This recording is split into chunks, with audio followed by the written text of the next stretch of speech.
जी शेख साहब, क्या कहते हैं मुल्क के हालात के हवाले से? देखें अली मुमताज साहब, ये को पूछने वाली बात ही नहीं है। जी हाँ। ये तो पाकिस्तान का हर शख्स जानता है कि मुल्क के हालात कैसे हैं। जी। ये आपके जितने भी दानिश्वर बैठे हुए हैं सब जानते हैं कि मुल्क के क्या हालात हैं। जी चलें शेख साहब, आप बता देना। इनमें से किसी को पूछ लें, ये गूंगे बिठाए हुए हैं आपने।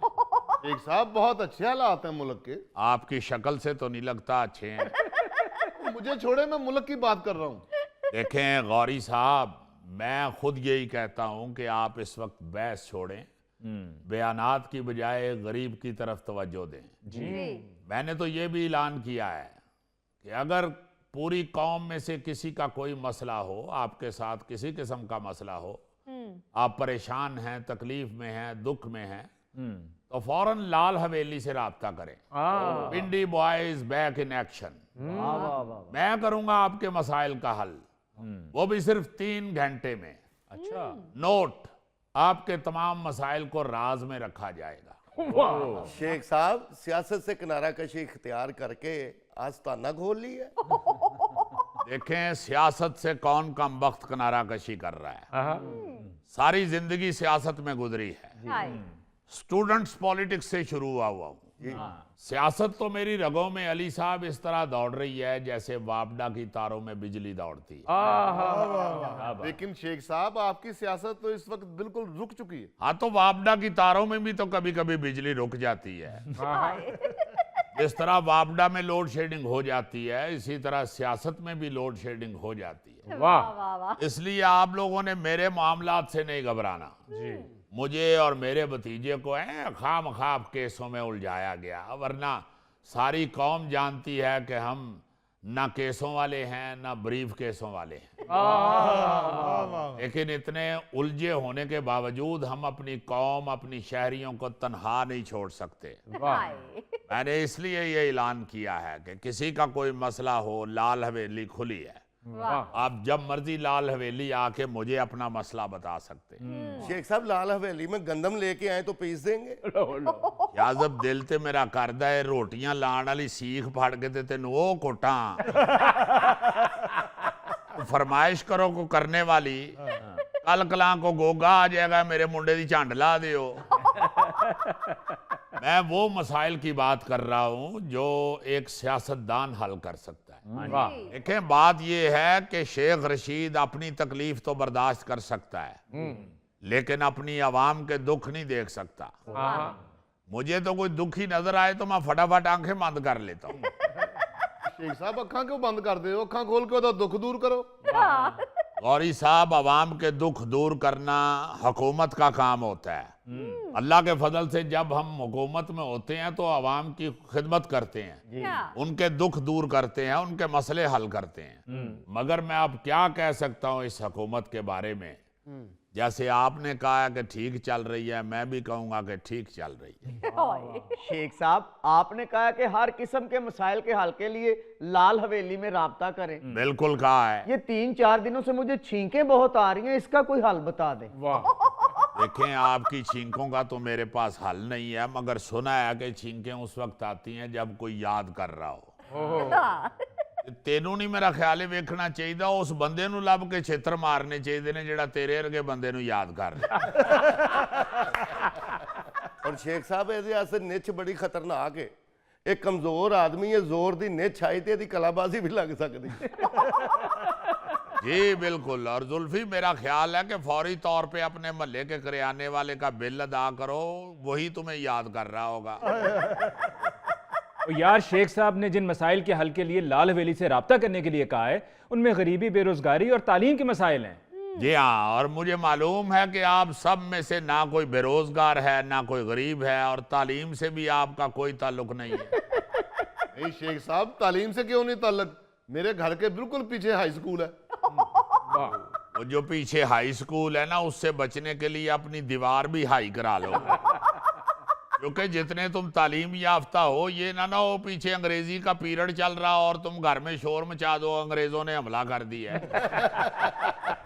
शेख साहब आप छोड़ दें इन लोगों को, आप हमें बताएं गरीबी, बेरोजगारी और तालीम के हवाले से। अली साहब, इन 3 बलाओं ने आम आदमी का जीना हराम कर दिया है। हाय तालीमी अदारों में पढ़े लिखे बच्चों की तादाद कम होती जा रही है। वो बच्चे जो स्कूल कॉलेज नहीं जा रहे वो लाल हवेली आए। अच्छा वाह शेख साहब कहते ਤੁਸੀਂ ਇੰਜ ਰਹੇ ਹੋ ਕਿ ਲਾਲ ਹਵੇਲੀ ਬੱਚਿਆਂ ਨੂੰ ਬੁਲਾ ਕੇ ਤੁਸੀਂ ਜਾਲੀ ਡਿਗਰੀਆਂ ਵੰਡਣੀਆਂ ਨੇ।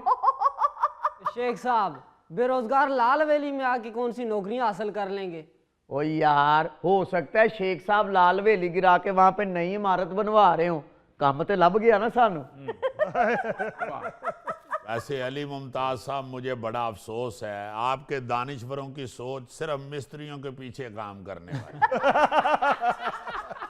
यानी आप देखें कि उसने रोजगार भी बेचारे ने वो ढूंढा है जो किसी बंदे के पीछे है, आगे नहीं है।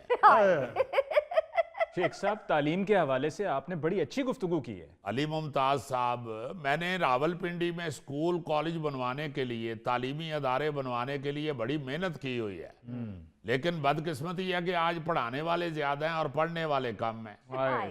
मैंने तो वालदैन से भी अपील की है कि खुदा के लिए अपने बच्चों को पढ़ाएं।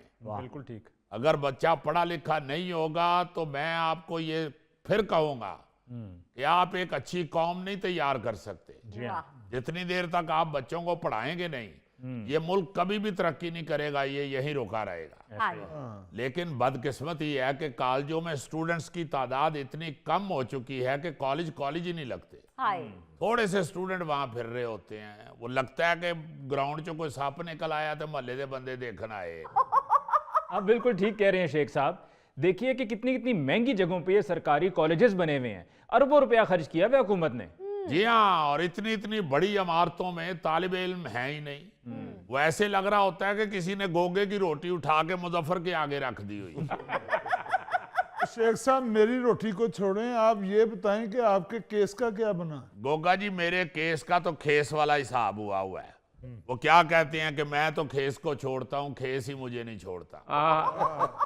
शेख साहब वो कंबल के बारे में है, केस के बारे में नहीं। आपको मालूम नहीं है जितने खतरनाक केस बनाए गए हैं ना जी, उसमें कंबल खेस ही बन गए हुए हैं।